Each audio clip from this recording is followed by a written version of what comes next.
Okay, so last time we had seen confidence interval for single proportion. Today we will see first this confidence interval for the difference between two population proportions. Okay, so we have two population like here, and then we take two samples from these two populations. Okay, so maybe sample size is say n1 here, n2 here, and the number of successes is x1, x2 here. Okay, like this. So this is a sample one. This is another sample, and this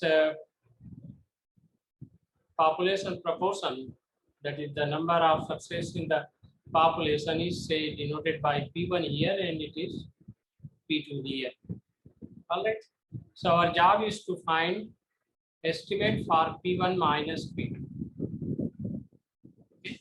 So for this we will find an interval, okay, which gives a lower and upper bound for this number with the help of these two samples. Okay, so this is the idea here.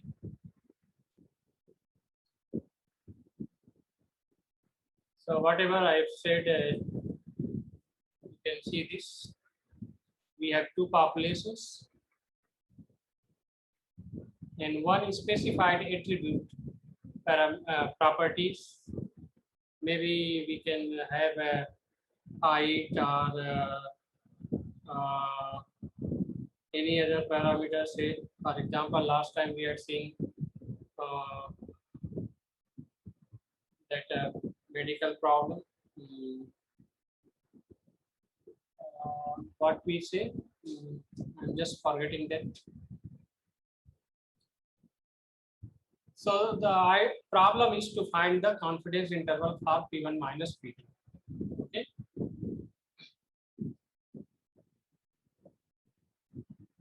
So these are notations. P1 and P2 are population proportions for two populations. Then sample size, successes, and then this is sample proportion is denoted by P1 cap and P2 cap. So these are in fact the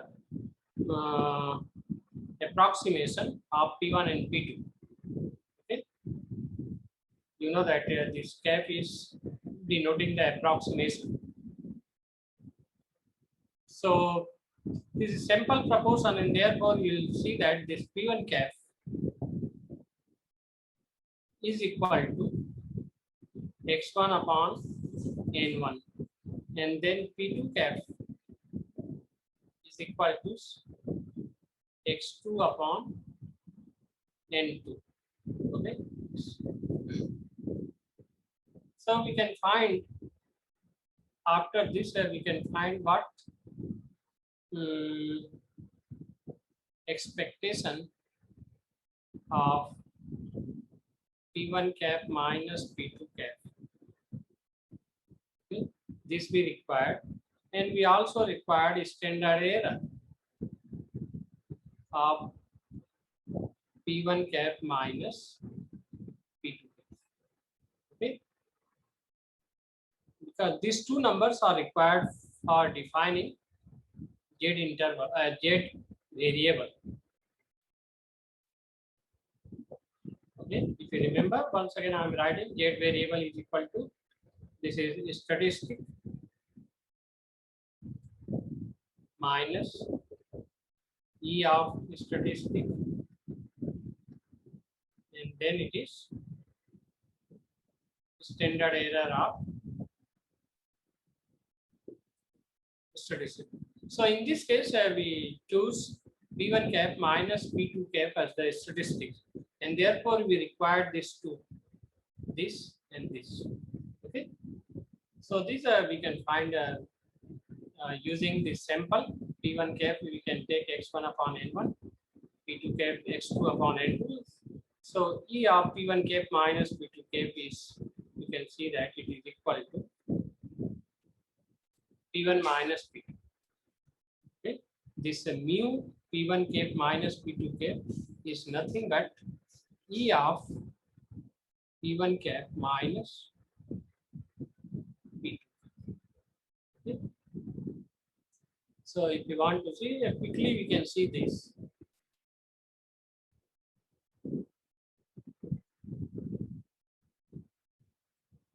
This is equal to E of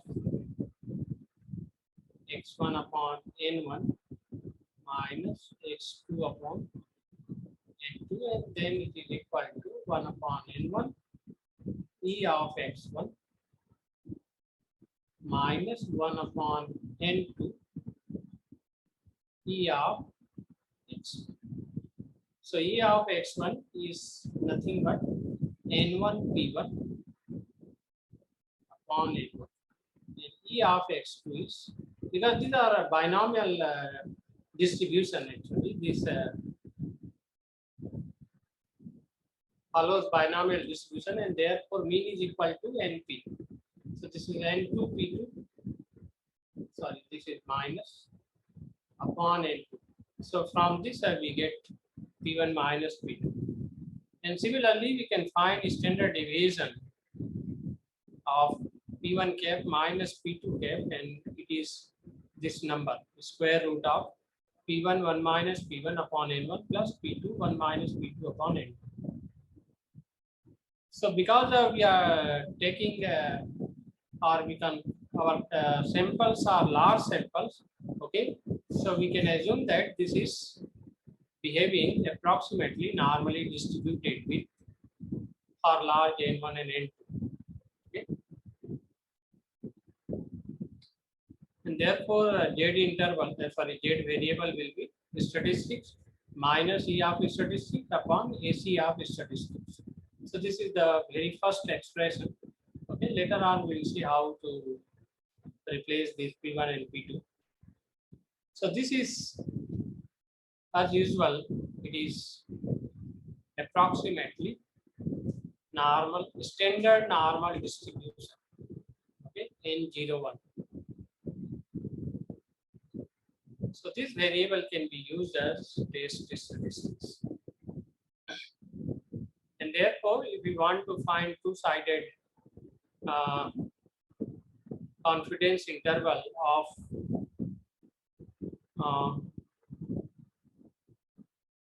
say 1 minus alpha into 100%, then we use this result. This we are doing again and again. Okay, so P of minus Z alpha by 2 to Z alpha by 2 should be equal to 1 minus alpha.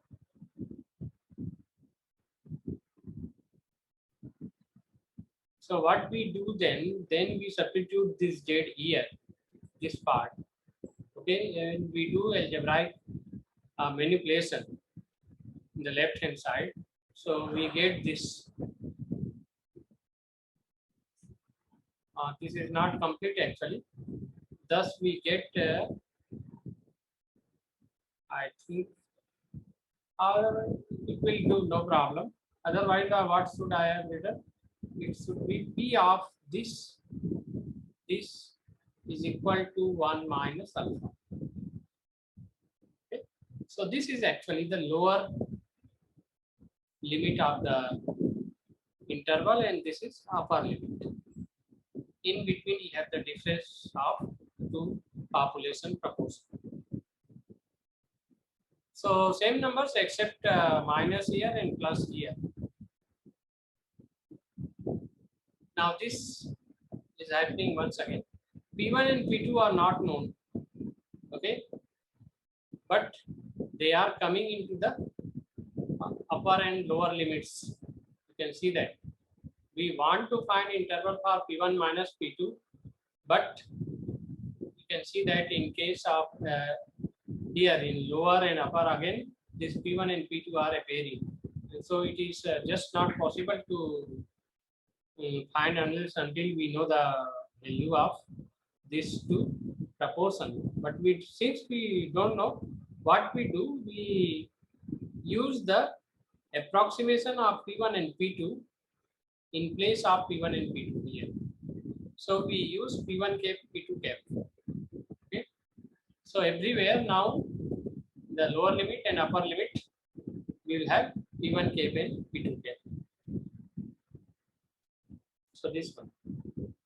So this is our confidence interval for P1 minus P2. Now, if the two samples are drawn independently from the same population, okay. So far we had two different populations, and we had one sample from one population and the other sample from the other population. But if it is the case that there is only one sample, one population, and we are drawing two samples from the same population, then what we will have?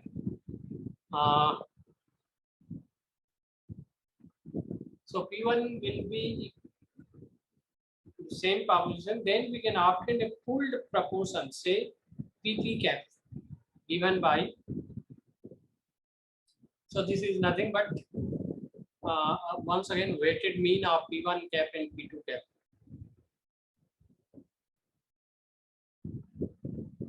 Weighted mean of P1 cap and P2 cap. So this is called pooled population proportion. In fact, it is the approximation of pooled population proportion. In this situation, the required confidence interval will be, so these two numbers, P1 1 minus P1 and P2 1 minus P2 will be the same. Okay, and it will be, in fact, P1 and P2 both will be replaced by PP cap.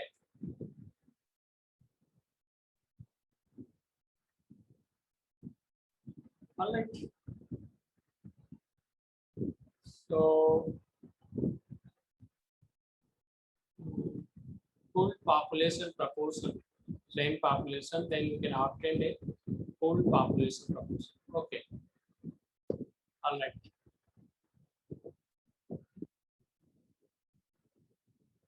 So similarly, this is the same thing. Different population. In this case, we have two different populations, and this is one population, two different samples. And similarly, we can find one-sided. So here again, I think I can see the mistake. So this upper limit will be 1 here, and this lower limit will be 0. All right, because P1 minus P2, these are probabilities. Okay, so probabilities. So the lower value will be 0 only, and the upper value will be 1, at the most 1. Okay.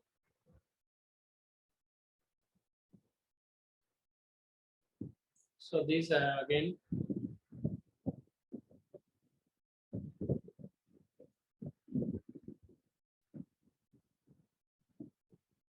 So that's all is as far as the theory portion of this topic is concerned. Now you can see some examples. So a company surveyed 1181 adults to gauge the demand for vegetarian meals in restaurants. Okay. So they polled independent random sample of 747 male and 434 women. Of those sample, 276 men and 195 women said that they sometimes order a dish without meat, fish, or fowl when they eat out. So find a 90% confidence interval for the difference P1 minus P2 between the proportions of men and women who sometimes order veg.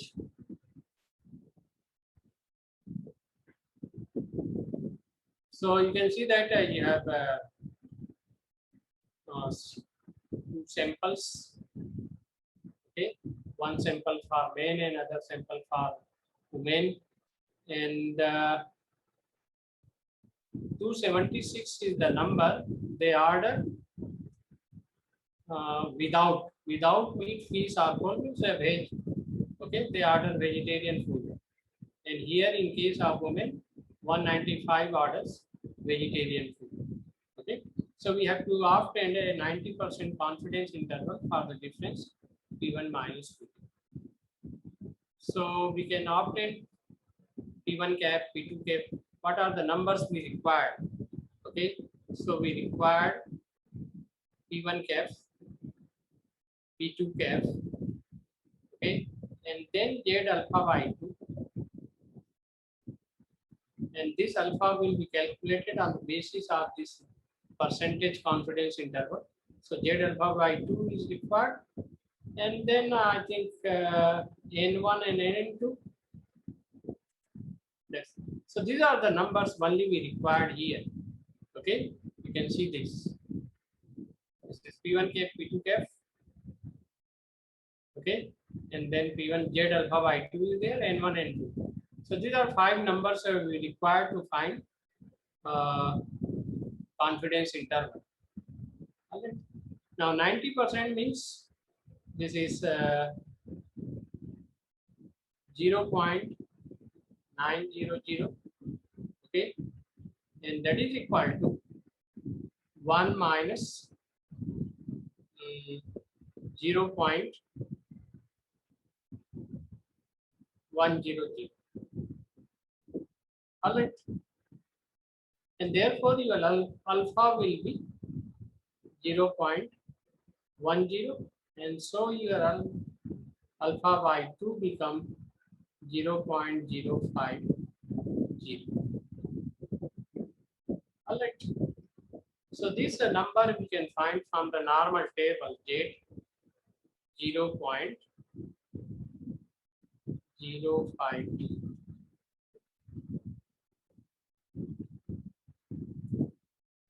So P1 with the proportion of all men who sometimes order veg, and P2 is the proportion of all women who sometimes order veg, and therefore we require confidence interval for P1 minus P2.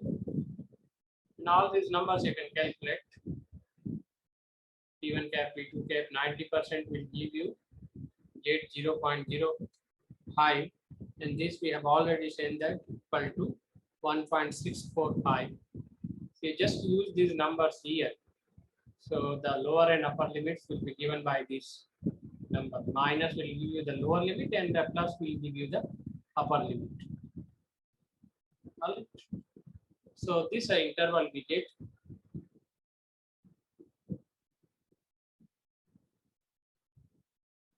So this is a difference between the proportion, and therefore we are getting minus sign.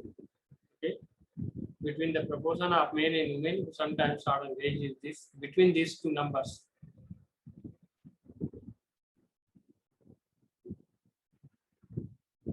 All right. So percentage, in terms of percentage, confident that the percentage of men who sometimes order veg is less than the percentage of women who sometimes order veg by somewhere between 3.1 and 12.9 percentage point.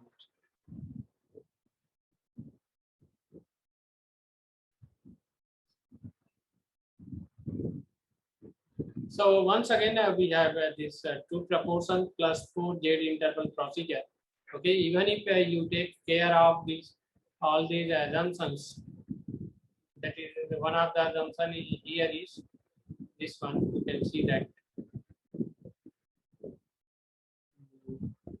x1 n1 minus x1 x2 and n2 minus x2.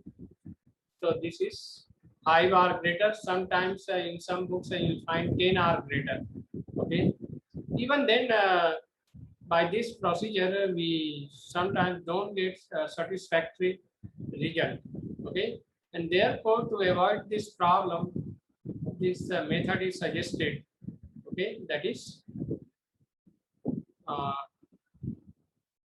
2 proportion plus 4 Z interval. So plus 4 last time we have seen.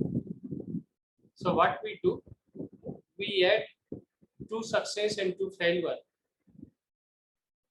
Okay, we add two success and two failure, and therefore total we add 4. Okay,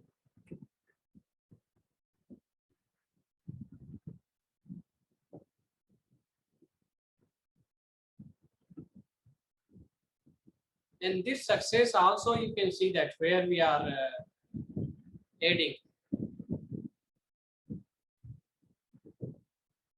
So we have two samples actually.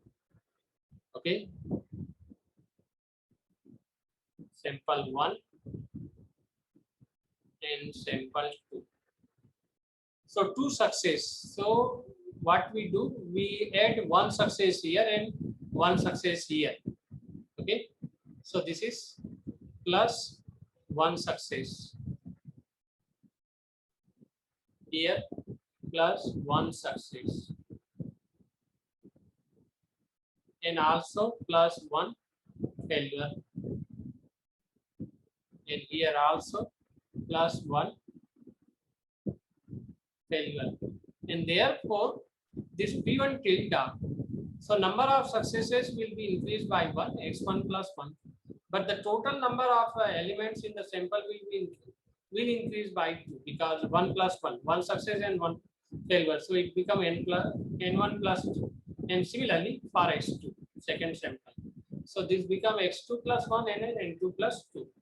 Okay, the rest are same, only these changes we made in the numbers. Okay, so in place of P1 cap, P2 cap, we use P1 tilde, P2 tilde. Then we get a better result. And the thumb rule is that when both sample sizes are 5 or more, when both sample sizes are 5 or more. But since we are considering large samples, so definitely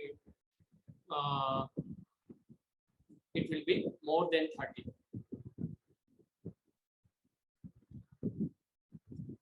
So this is example 2, and it is solved by 2 proportion plus 4 method. So what is the problem? Just see. So company presents the results of an experiment that evaluated a standard method for estimating the brace force for a compression web brace. Okay, in a sample of 380 short test columns, 4 to 6 feet in length, the method overestimated the force for 304 of them, and in a sample of 394 long test columns. So this is one experiment that is there is sample of 380 short test columns. So there are one is short test, other is long test.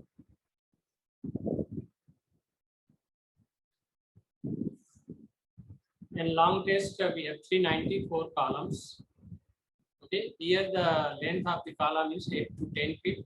There it was 4 to 6.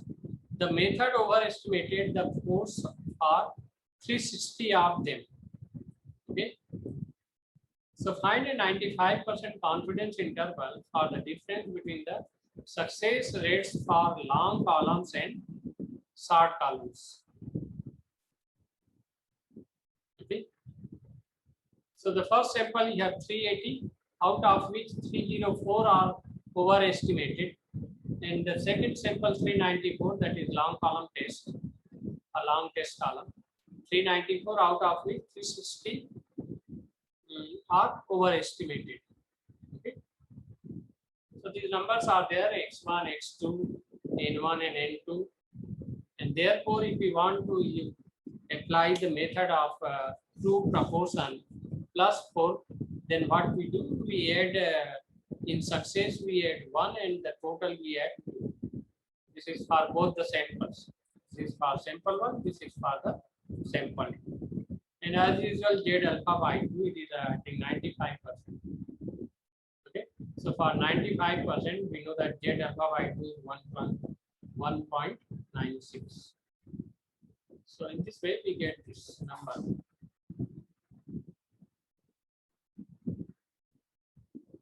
So we can be 95% confident that the difference between the proportion of success rates short test column and long test column is somewhere between these two numbers.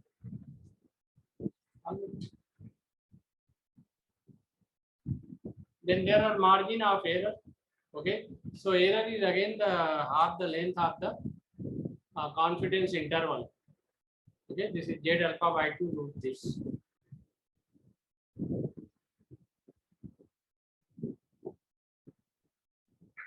So from this error, okay, or the length of the confidence interval, we can obtain the required sample size.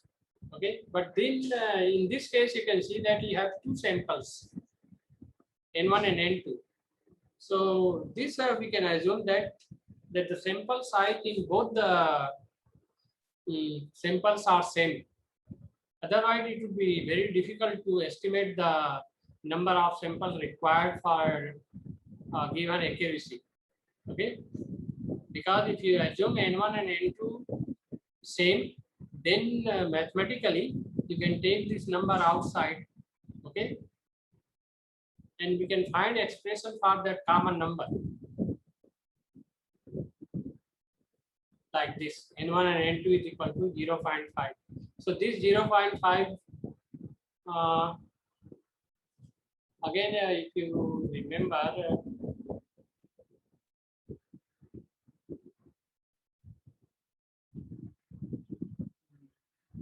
we had last time one graph shown. Okay, so if you see the previous PPT, there this number is coming, I think 0.5, because it is the difference, no, it is Z alpha by 2 P1 P2. Okay, this will come outside Z alpha by 2 P.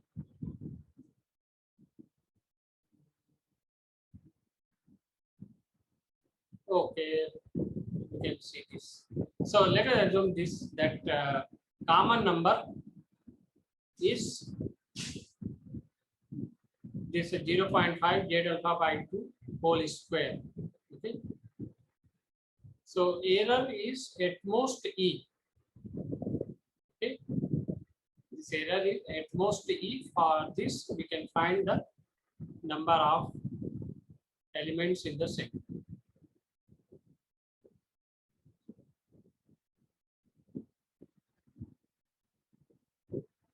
Now, sample size for estimating P1 minus P2. Okay. So this 0.5, in place of this 0.5, we can use this number. And this is again a guess for P1 and P2. Okay. So P1G means it is guess for P1 and P2G is the guess for P2. So if we can make educated guess, then we can use this, otherwise this number. But here, from here, what happens actually?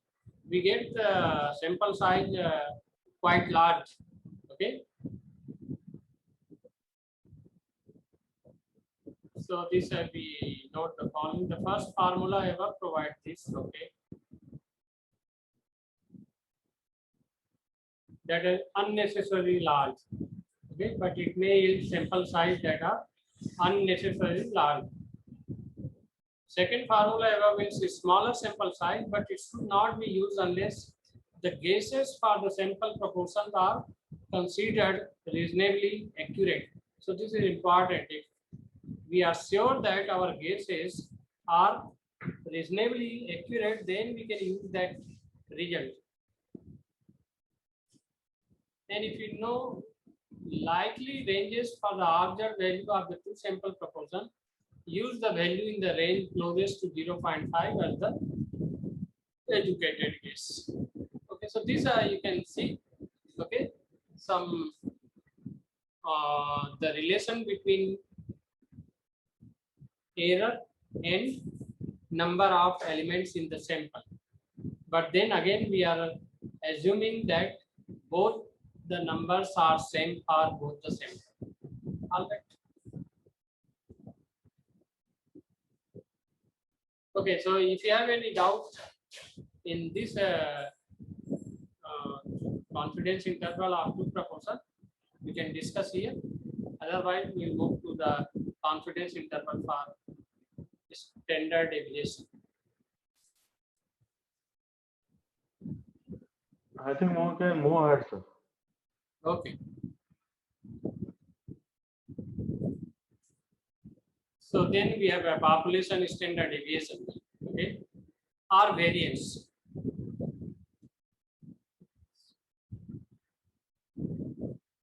So these are some notations. So these intervals are based here on chi-square distribution. All right. Chi-square distribution. We have seen this distribution earlier. Okay. So we use chi-square distribution here. So no normal now.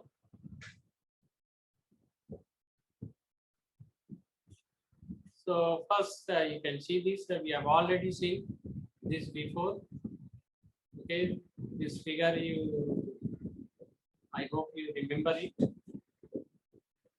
This properties, total area in the chi-square curve is 1 and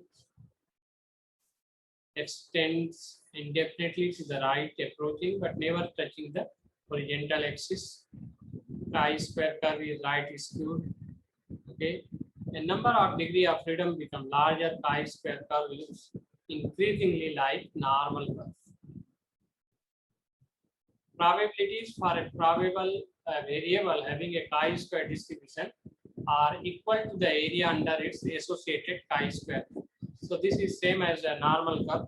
In normal curve also, if you want to find the probability, you know that the probability is equal to the area under the normal curve. So similarly, here also, if the variable satisfy chi-square distribution, then for that variable, the probability is area under this associated chi-square curve. And these are notations. This you can see that. So this chi-square alpha, and some authors have written as alpha nu. So this nu is actually degree of freedom. Now, what alpha represent? Alpha represent this. This graph, I think you will be having here. Suppose this is a chi-square. So this is alpha. So this area is actually alpha. So this point is chi-square alpha means this represent or gives this number. So if you see somewhere chi-square alpha, it means that it is the point on this horizontal line such that area in the right is alpha, and therefore area in the left will be equal to 1 minus alpha, so that the total area is equal to 1. All right.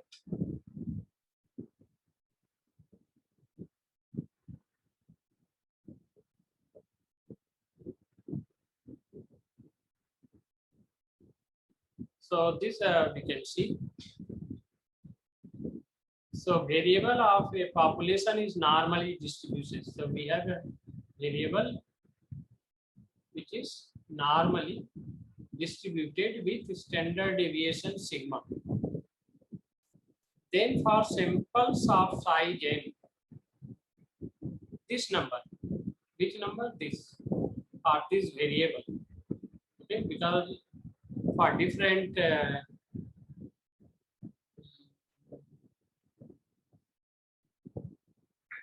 samples we may get different numbers. Okay, so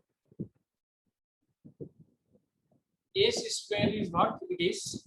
Sample population, sample standard deviation, and sigma square is population standard deviation. Okay, so this variable follows chi-square distribution with n minus 1 degree of freedom. All right. So we'll use this distribution to find the confidence interval.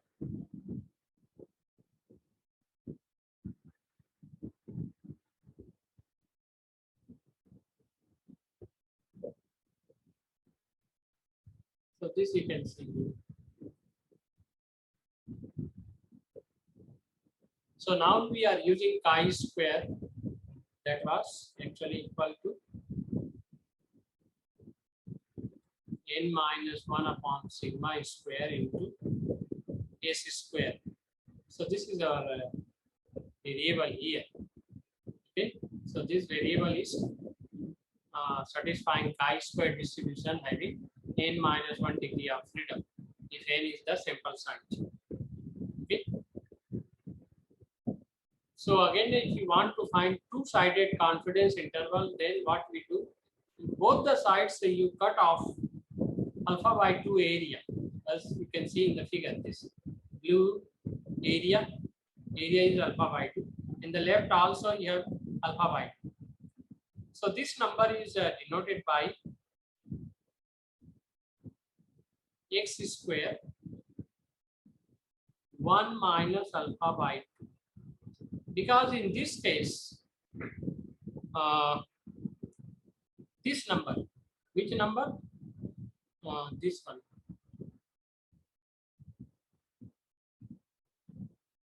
This number. This number is actually the area in the right of this point.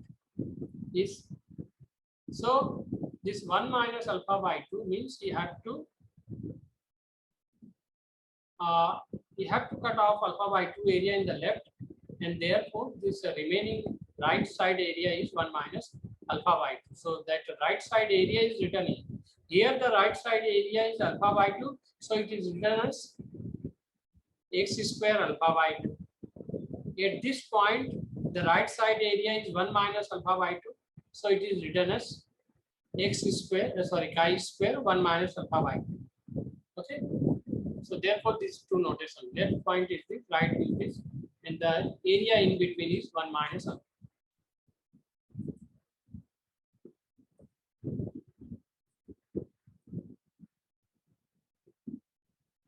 So you just substitute chi square is equal to n minus 1 into s square upon sigma square here, like this, and do algebraic manipulations. Okay. So ultimately, you have to find the relation this less than or equal to sigma less than or equal. So these numbers and these two numbers. So because sigma is square in the denominator, and therefore when it goes to numerator, this less than or equal to inequality will change to greater than or equality, and therefore this number will come here and this number will come here. Okay. So ultimately we get this s into square root of n minus 1 upon chi square alpha by 2, and the right element is number is s into square root of n minus 1 chi square 1 minus alpha by 2.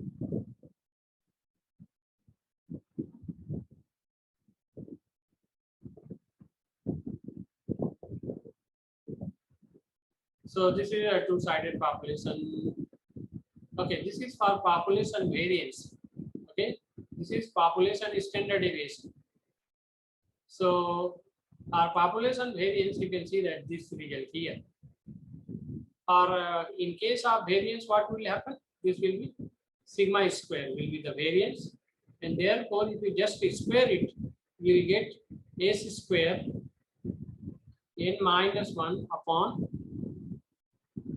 chi square 1 minus alpha by 2, and here it will be s square n minus 1 upon chi square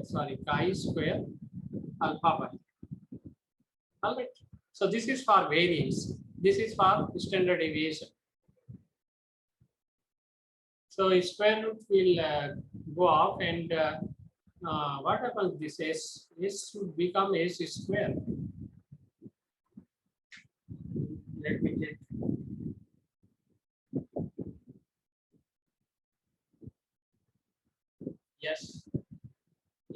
sigma square only, it will be s square. Okay. So this mistake is there. This will be s square, s square.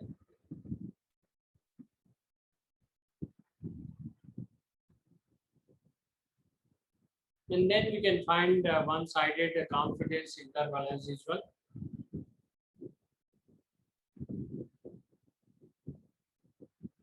Okay. So this is a important thing you should know. So what it says,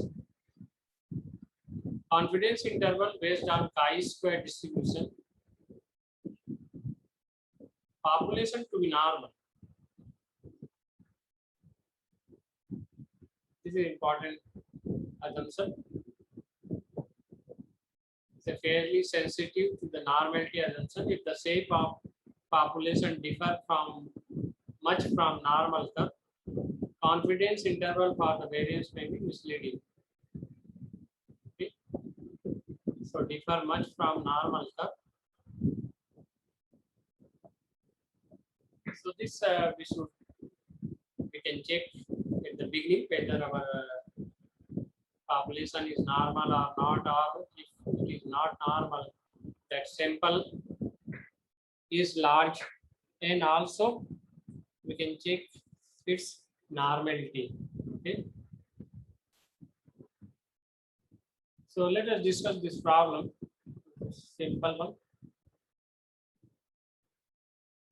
So 90% confidence interval for the standard deviation sigma of the weights of all genical capsules. So some 10 elements are there here. So 10 is there, and therefore degree of freedom will be 9. So we have to use the chi-square curve having 9 degree of freedom. 90% confidence interval we want to find, and therefore alpha will be 0.10. This we have already seen. Okay. So alpha will be 0.10, or alpha by 2 will be 0.050. So degree of freedom is 9, alpha by 2 is 0.050. So these two numbers are required. We know that chi-square 1 minus alpha by 2 and chi-square alpha by 2. So chi-square alpha by 2 is 0.05. From the table, you can see that these numbers are 3.325 and 16.919. And then we can calculate S square. Okay, S square or S, that is sample standard deviation. So this is a small sample. Okay, 10 elements are there. For this, we can calculate S square, and it is equal to 1.113. Okay, so this is the value of S square, and therefore S is equal to 1.055. So now we have all the numbers. You can see that we require chi-square values. So both the values are there. We required S, that is there. So these are two things I think. S and N is already there. So S, chi-square values, and N. 3 values you require to find the confidence interval. So all these 3 numbers are there, 1, 2, and 3. Therefore, we have this confidence interval.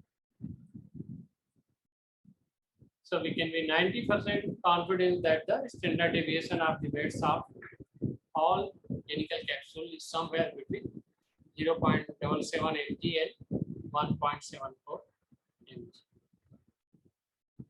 So in this way, we can find confidence interval for standard deviation. We can also find confidence interval for variance. For example, here you can see that we are asked to find 95% confidence interval for the population variance. So exactly the same calculation, but in this case of standard deviation, we have variance.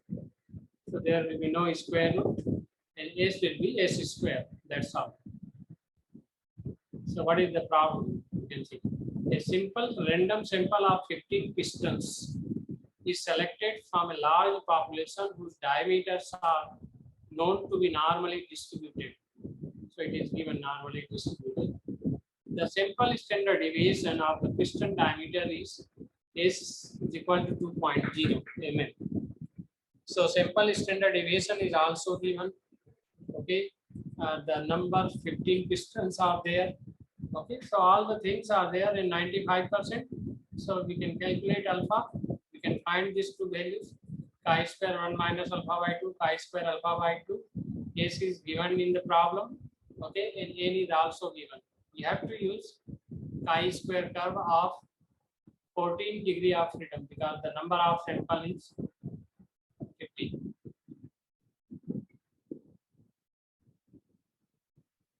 So it reduces to this number. Then we can say that the variance of diameters of pistons lie between 2.144 mm and 9.948 mm. All right. So you just see these problems. Okay, try to solve them. If you have any doubt here, you can ask me. Otherwise, the last topic is in this confidence interval section is confidence interval for ratio of two population proportions. So that we can see. It will hardly take 15 minutes. So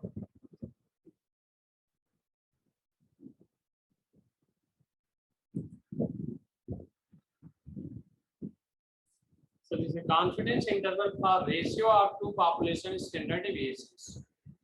Okay. So in this case, we'll use F distribution.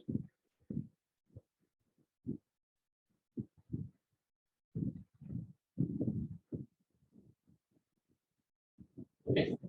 So in case of single standard deviation, we have used chi-square distribution.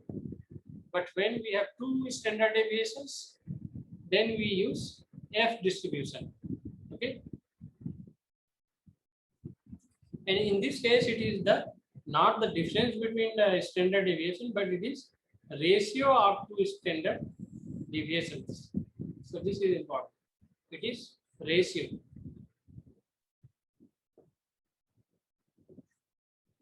That is sigma 1 by sigma 2, you can say.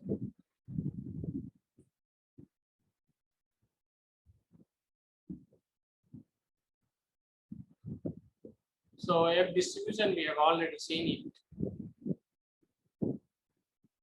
So this is again a right school curve. It has 2 degrees of freedom. Okay, you can see that. For example, here 950. So this first number is used to be the degree of freedom of numerator, and the second is degree of degree of freedom of denominator. This degrees of freedom for the numerator and degrees of freedom for the denominator. So 10(2) is there, degree of freedom for the numerator, degree of freedom for the denominator.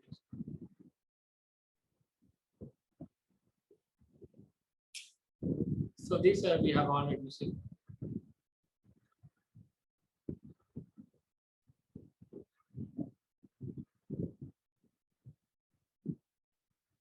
And this is the important property, reciprocal property of F curves. So if you have F curve with degree of freedom mu1, mu2, okay, the F value having area alpha to its left. So alpha to its left equals the reciprocal of the. So for example, if it goes like this, say, so if the area to, if this is the point F value, and what is this actually? In the left hand side, you have the area is equal to alpha. Okay, so I think just remember this. This F1 is the point such that area in the left is alpha. This F value having area alpha to its right for an F curve with degree of freedom mu 2 mu 1, and it is a reciprocal object. So this area or this value rather, not area, this value F1 is this one, and again you have a curve, okay, and here what is 1 minus alpha. In other words, we can say that alpha in the right. So this point, say this is F2. Okay, and F2 is what point? It is the point such that area in the left of F2 is 1 minus alpha. Here area in the left of F1 is alpha. It is 1 minus alpha. Okay.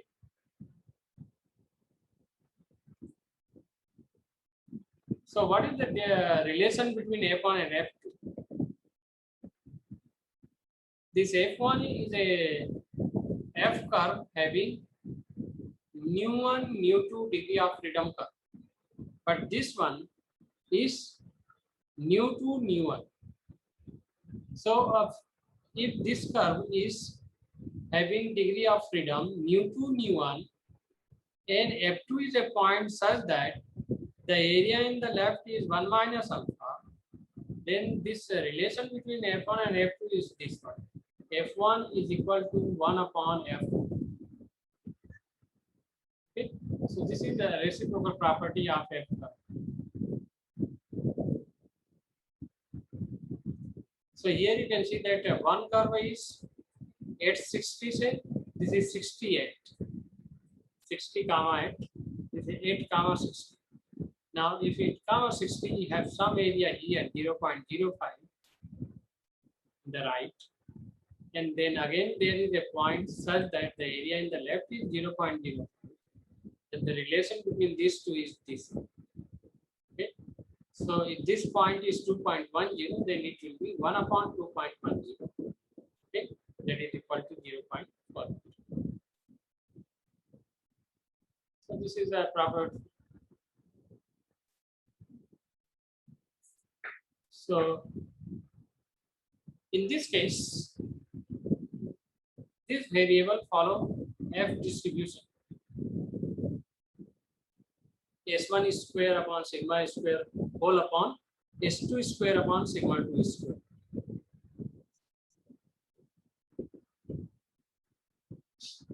Okay, at the F distribution with degree of freedom n1 minus 1, n2 minus 1. So this n1 minus 1, here number of elements in S1 is n1.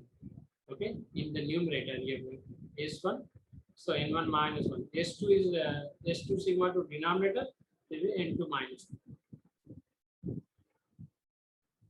And the rest are then the same thing as that. So these two numbers are F alpha by 2. This F alpha by 2 means area in the right of this number is alpha by 2. And this point is F1 minus alpha by 2. F1 minus alpha by 2. And other point is F alpha by 2. Okay. So F alpha by 2. So in this case, the right area is 1 minus alpha by 2. Alright. And therefore we have probability 1 minus alpha if we want to find 1 minus alpha into 100% confidence interval. So you can substitute F here, and then the manipulation we can get the ratio lies between S1 upon S2 into root F alpha by 2 and S1 upon S2 into root 1 minus alpha by 2. So this is the right limit, and this is the left limiting value.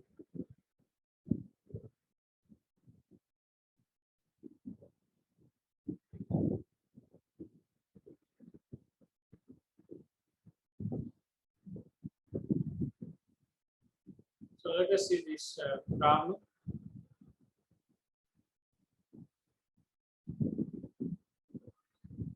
So the standard deviations of tier strength for brand A and brand B vinyl floor coverings. Tier strength.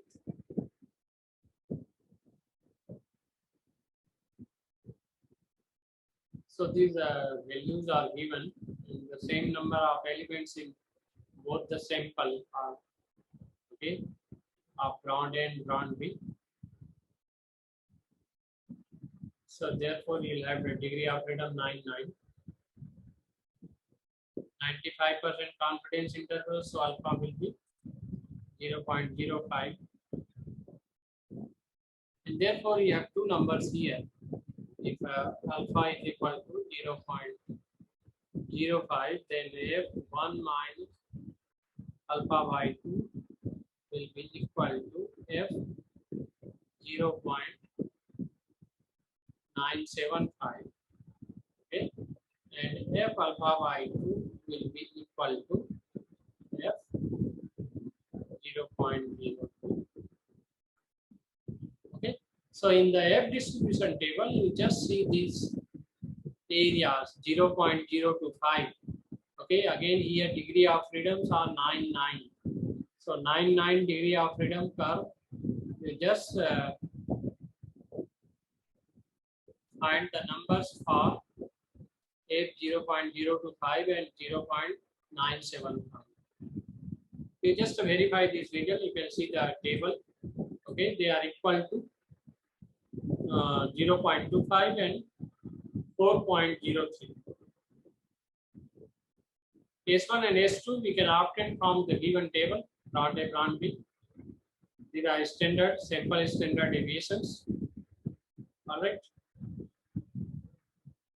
And therefore we have this confidence interval that is equal to 0.3 to 1.2. So we can be 95% confident that the ratio of the standard deviation of tier strength will be lying between or somewhere between 0.3 and 1.2. So if you have any doubt, you can ask me.